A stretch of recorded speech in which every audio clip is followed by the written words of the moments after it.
Okay, ladies and gentlemen, I'm sure you knew this, but not all of the pop ships were pop ships. They didn't all deal exclusively with pop music. The kind of listeners who were attracted to the BBC Light programme got something out of the deal as well. And that deal was from the forerunners of Radio 2. Britain Radio was based on the MV Olga Patrick, which was renamed the Laissez-Faire, along with its sister pop music station, Radio England. Test transmissions started on the 3rd of May 1966, and the official launch was on the 18th of June. I'll just pause there for a minute. Gentlemen, if you would all kindly take your conversations outside and carry on there, we would all appreciate it here inside. Thank you.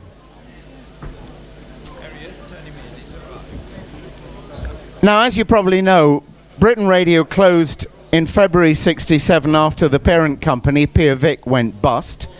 But it relaunched as Radio 355, if I've got the pronunciation of that right, because there was a certain way that it was said. It was 355, along with its new owner, Ted Albury, who, of course, created it in the image of his former station, Radio 390. I hope you can follow all this, because pirate radio in those days was a confusing game. 355, in turn, closed in August '67. So, let's meet some of the guys from some of the stations. And your moderator is a man who I may say ended up not only running cable television, but ended up as a BBC Two announcer. And that is the estimable, which I think is a good word to describe him, John Ross-Barnard. Hi, guys.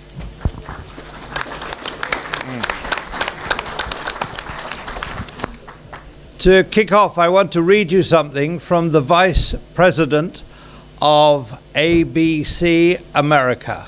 He is the Vice President of Engineering, ABC America. He still is. And he wrote this email to me. He said, "With only the slightest bit of envy do I wish you and Lady Connie, over there with the camera, the very best of luck.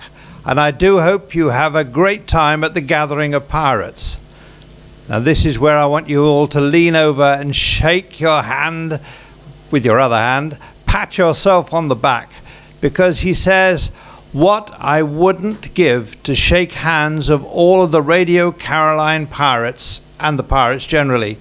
The gifts they have given to the world of music and broadcasting is immeasurable." I think that's very true.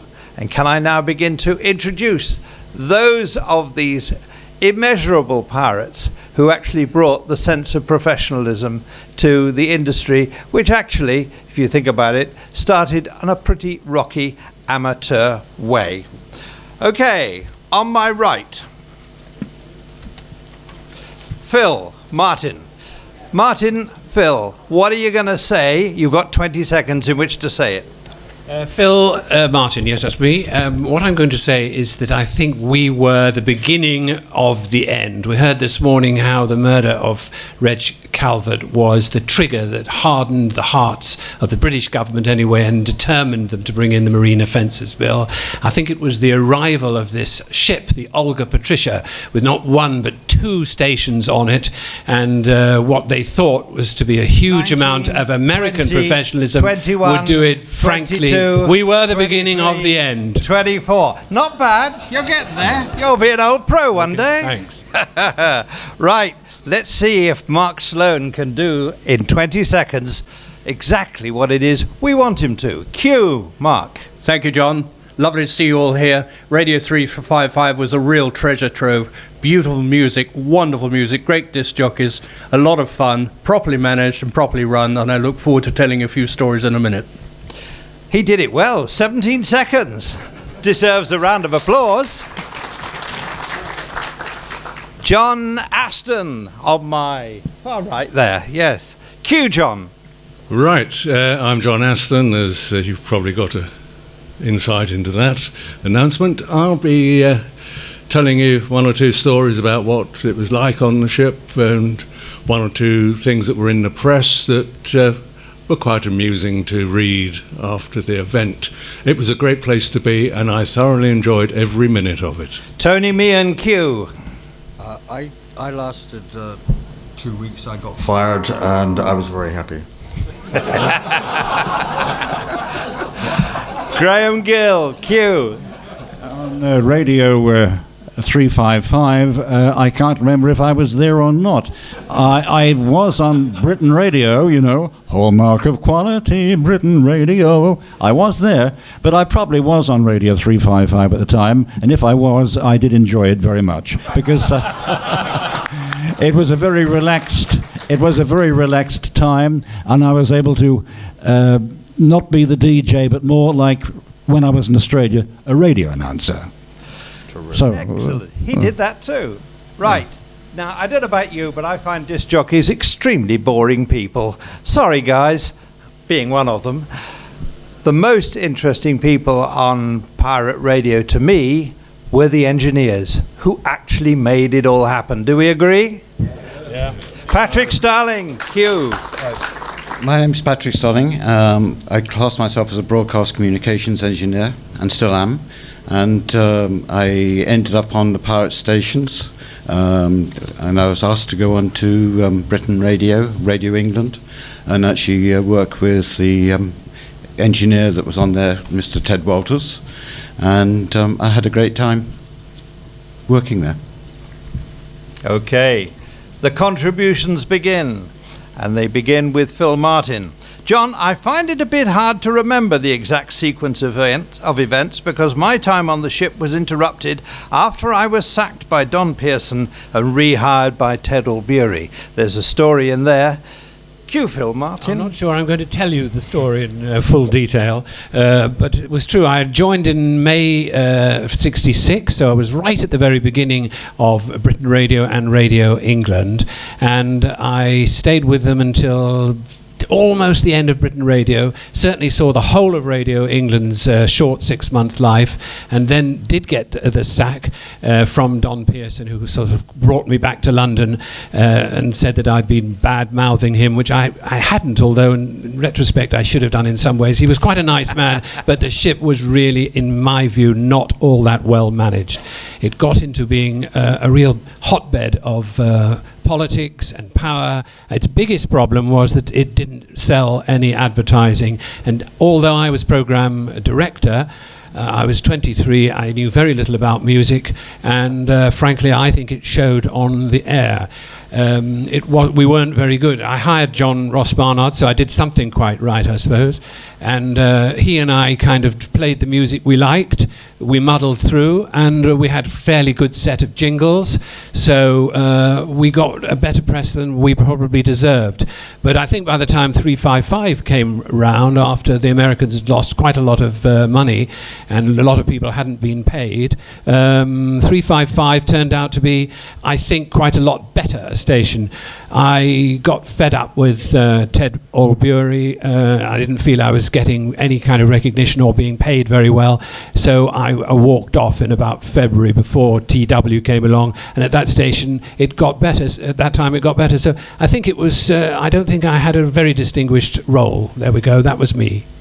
Okay, number 11 please. Cue.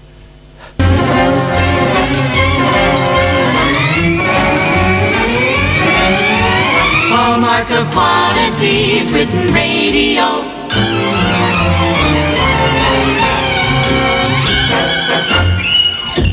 And so it was, a real hallmark of quality. I turned up on Phil's doorstep, having been at Caroline House for all of an hour, in which Graham Webb, bless him if he's here, offered me a job. And he offered me a job for £25 a week plus all found. I then walked round the corner and met Phil, and Phil said £28 a week. So I went back to Brian's spiderweb, and he said, John, you've got no choice. There's one rule in this business, and that's to follow the money. So I went to Phil, and Phil gave me an extra £3 a week and a couple of extra beers and 200 cigarettes, as I recall. What I didn't tell you was that we didn't have the money. I may tell you a story that Phil told me. We need a newsreader who can pronounce English names. And I'm sure Larry Dean won't object to me telling this story that Phil told me, that they realised they needed a British newsreader when the story about Scunthorpe came up, in which the second, third, fourth and fifth letter of that word was pronounced very happily. Number 12, please.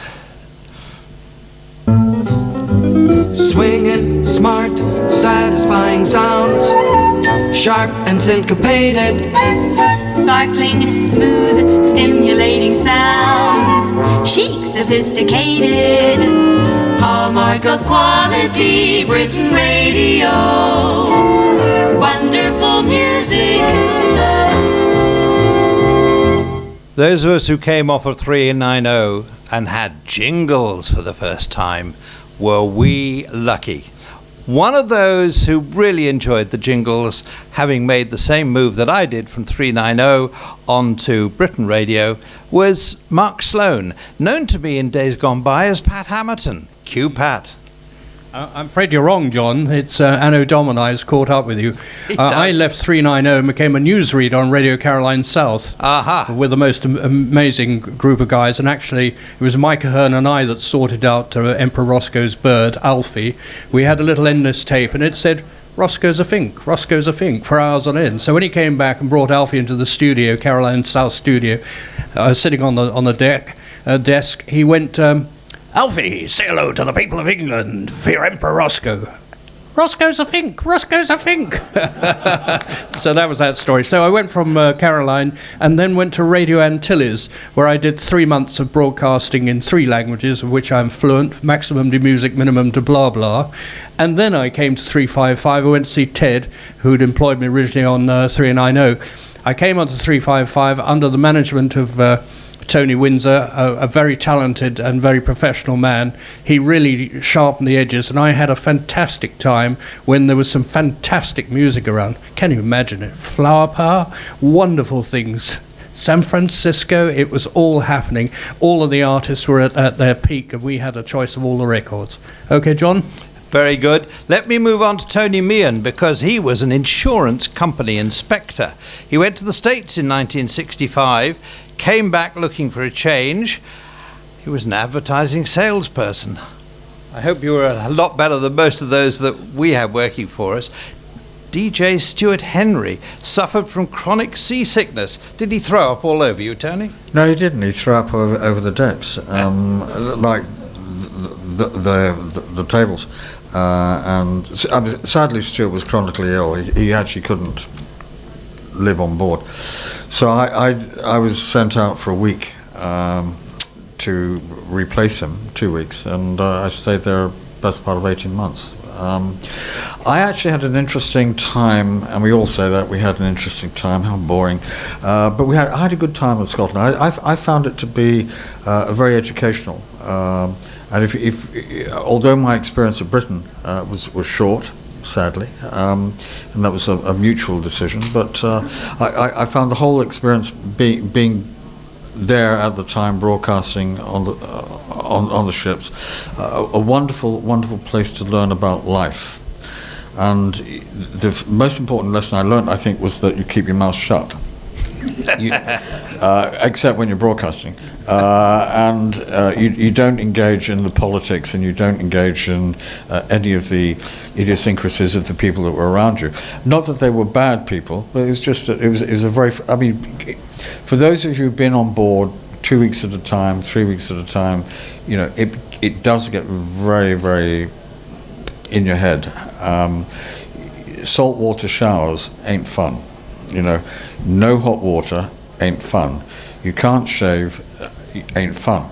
And that was just the tender going out to the boat. You know, if you think about life on the boat, and sometimes the food was great, sometimes the food wasn't great, but you know, it was a life-shaping experience, and it's one that I've taken through, and I've been grateful for it. I love it. I mean, I wouldn't be here if I hadn't, because it actually. I'm very grateful for the opportunity of being there and being able to do what I've subsequently done. So, How about jingle number 15? Panic. Which button? There's never a dull moment on Hallmark of Quality Britain Radio. The Smart Set. One of the smart set who made it work for all of us, even if there were some huge flashovers in the transmitters from time to time. Patrick Starling. Cue Patrick.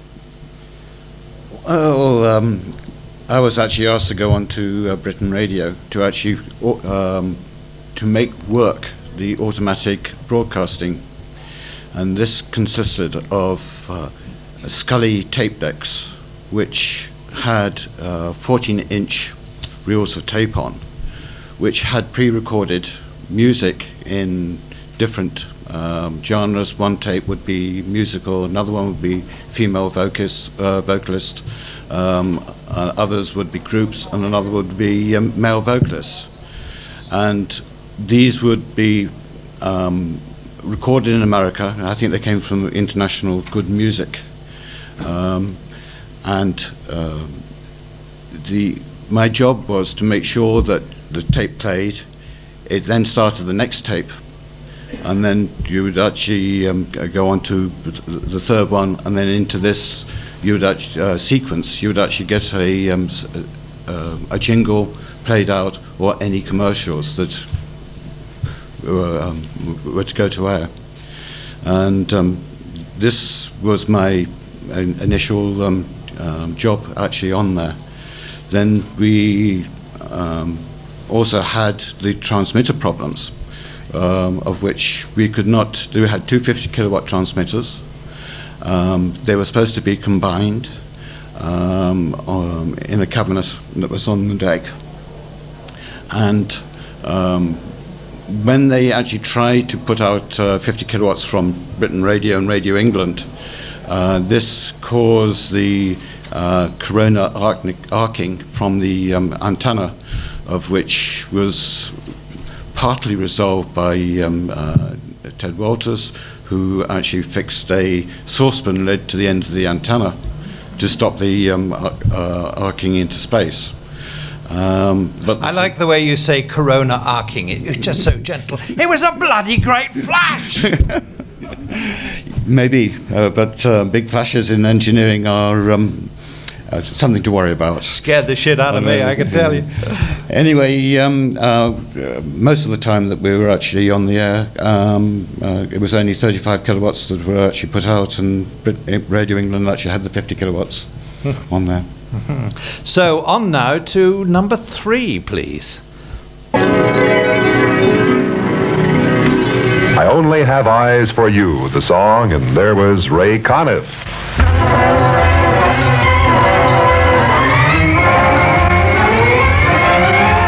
Hallmark of Quality, Britain Radio.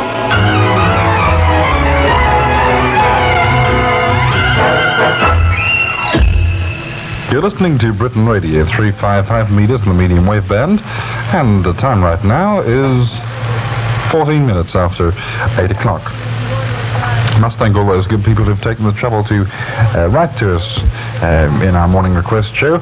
I haven't been calling very many of you between 6 and 8 o'clock this morning, for the main reason that most of the people who have written have requested their records around about 8 until about 10ish, and some of them 10, 15 and so on like that. So we'll be calling some more people very, very shortly. Anyway, before we do, let's have this very interesting message.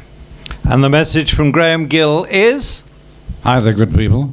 It's nice to be here with you again, and talking about another of my favourite radio stations, Britain Radio, Swinging Radio England. I worked on both stations, the two, and during that particular time, if you were working on Radio England, you'd be doing an up-tempo or a pop show, a top 40 show, and then you say you'd be more hi there, talking like that. Then you'd go through one door to the next door, and then you'd in a more moderate, relaxed voices you just heard go into Britain Radio. I think of the two stations that I worked on that twin ship, Britain Radio was where I fitted in best and where I enjoyed working the most. My other colleagues, which you see here, have already told you about the conditions on the ship at the time. They weren't exactly 100%. We sort of just mussed through and got on with the job that we did.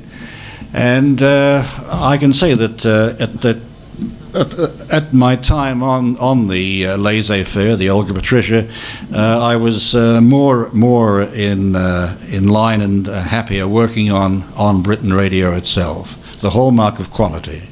I think one of the reasons that the British government was so frightened of us was because we had ostensibly quite a good setup in terms of Pearl and Dean, who did all the cinema advertising, or sold a lot of that, had been hired to sell advertising for Britain Radio and Radio England. But for a reason that I didn't understand then, and I don't now many years later, they just couldn't. There was very, very little real advertising, therefore very, very little real income coming in.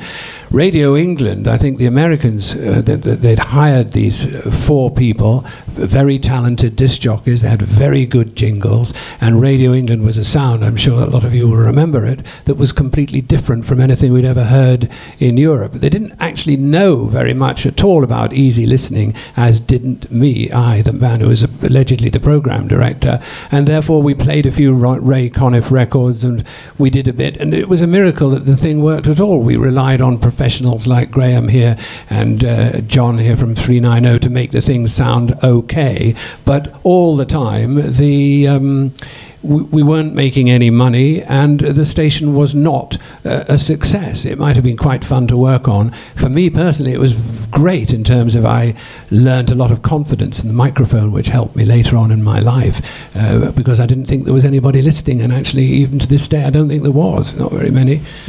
So I don't think we were in any way the wonderful place that RNI seemed to have been from the last session, or maybe Radio 355 became.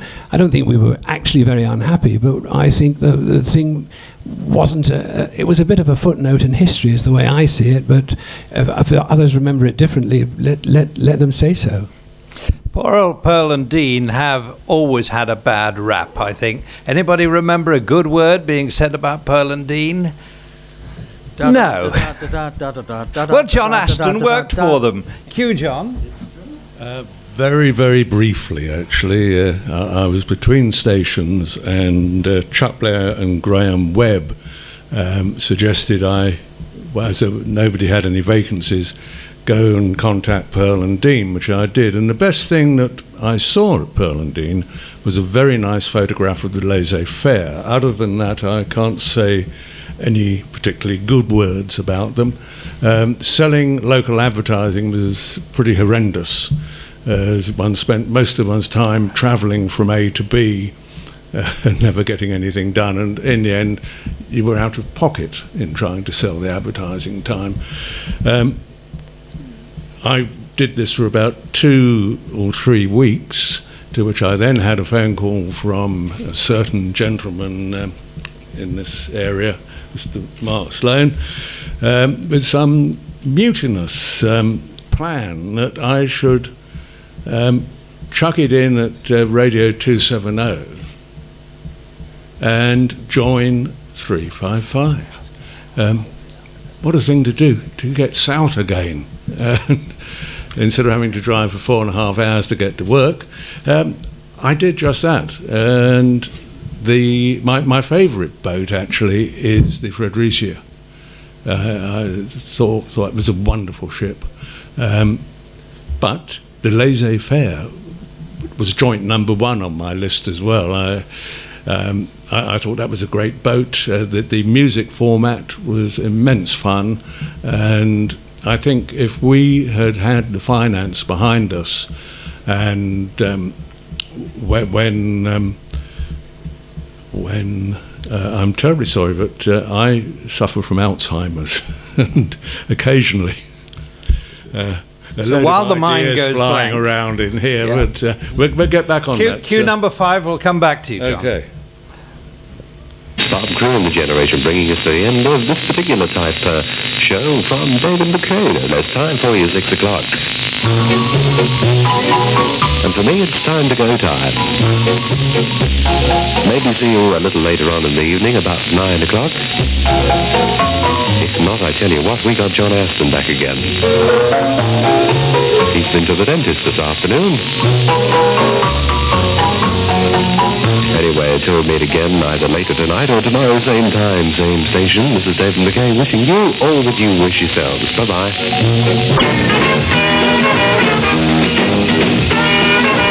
Well, thank you very much, David McCain. It's raining Coca-Cola, it seems, would you believe?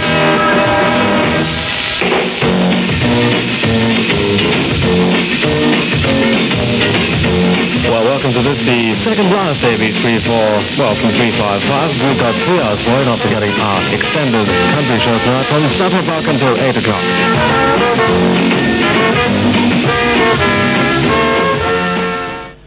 So why did we all do it? Were we mad? Yes. Are we still mad? What the hell do you think we're doing sitting here if we're not mad, for goodness sake? My wife this morning went shopping and she came up with this cushion cover. It says, if you can't see at the back, chase your dreams. We had dreams. We definitely had dreams. Have strength, be creative. My God, were we creative? We tried so hard to be creative. We didn't know what we were doing, but we were being creative. Passionate? Yes, we were passionate, all of us. And did we find love out there, or did we make love out there? Only to the audience. My wife is listening. Only to the audience. Could you now pass that, please, across to Tony? Just at this break, I think, before we get to the end of this, something I really, really want to say. Doesn't it astonish you that for 40 years, Martin van der Ven and Hans and all his colleagues have put this together for our pleasure? I think it's remarkable, and I think they deserve more than just a round of applause. But would you settle for a round of applause first?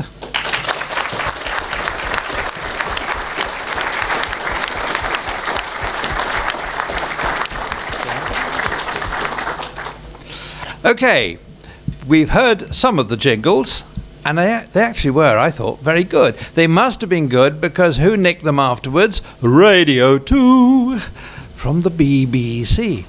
I wonder, did we pay for our jingles, do you think? I doubt it. I don't think we had any money, did we? Or they didn't. So I think not. No. And like the big party at the Hilton. Do you remember the big party at the Hilton? I don't think the bill ever got paid for that. I mean, they were. Don Pearson was a Cadillac salesman, you know, and he had this big success at Radio London. Radio London was the pirate station, wasn't it? That really was very, very popular and profitable and lucrative. And he got pushed out of Radio London, and I think he thought he could do it again. And he came along with this station, which appeared to have everything, properly sold advertising. He thought, you know, with a big transmitter, lower costs. We discovered that he planned to automate us out of existence. Well, in that case, we were ahead of our time, because a lot of internet stations today obviously have to be automated. But it didn't work. It didn't work, and it was partly because the British government was determined to see us off the air, but partly because, in a way, we didn't get the funding. It takes time for these things to grow, and we were, as the first, as you say, there was the Light program before that. I'm not sure what they had in the Netherlands in terms of any station that was similar. The Vara Radio, am I right? So I suppose we did do something in our funny, strange, young way. But I think, you know, all these years later, if we only just tell funny anecdotes about it, we're not really doing us any a favour. We need to look back and think where our place was in history, or the history of radio even. You know, I think, to some extent, it was a big disappointment, this Britain Radio. In Radio England, I think less so. But for me personally, it was useful in terms of being able to move on to other things. And I met a great bunch of guys. But I think we mustn't have rose-tinted spectacles about it all. It was a bit of a shambles, to be honest. So Tech Hughes at ABC said, the gifts you piracy have given the world of music and broadcasting is immeasurable. Pat Hamilton, can you measure it?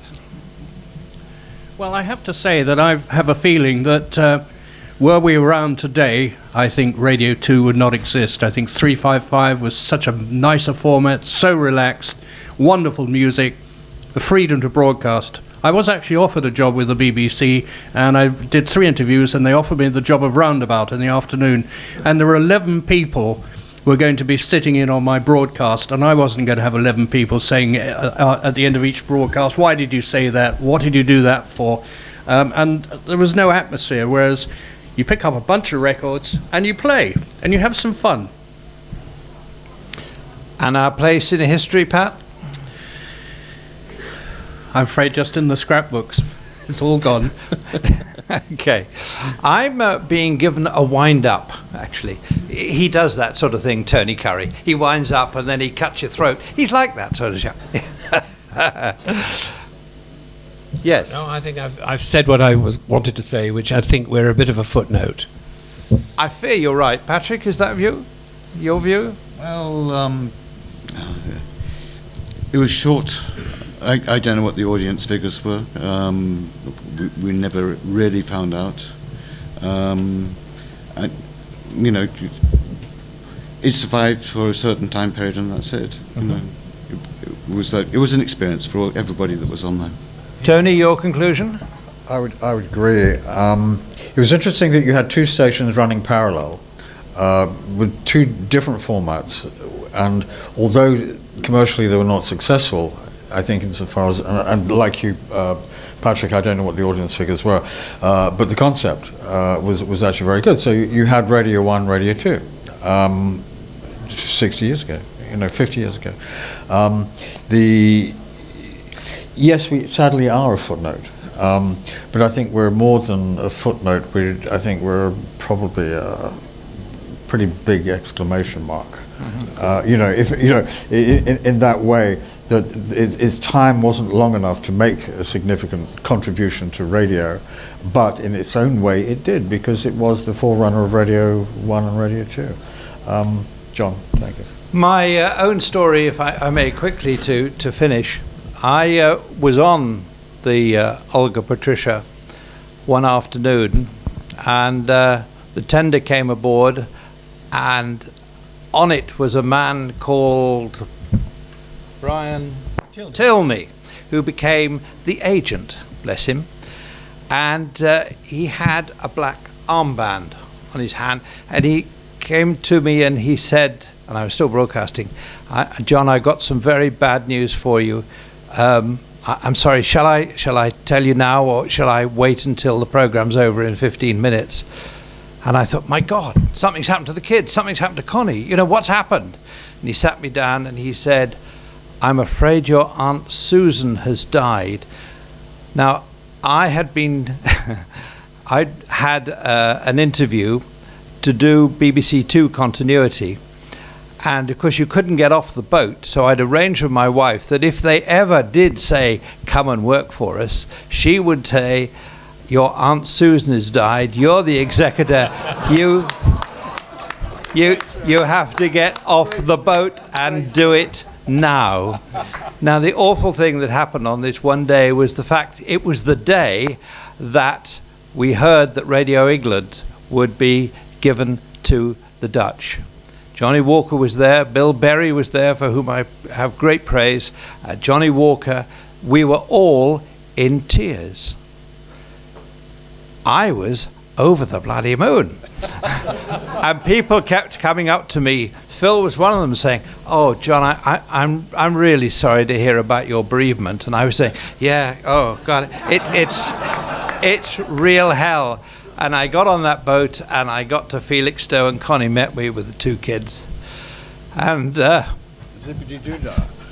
One of them, the elder one, said, Dad, are we nearly there yet?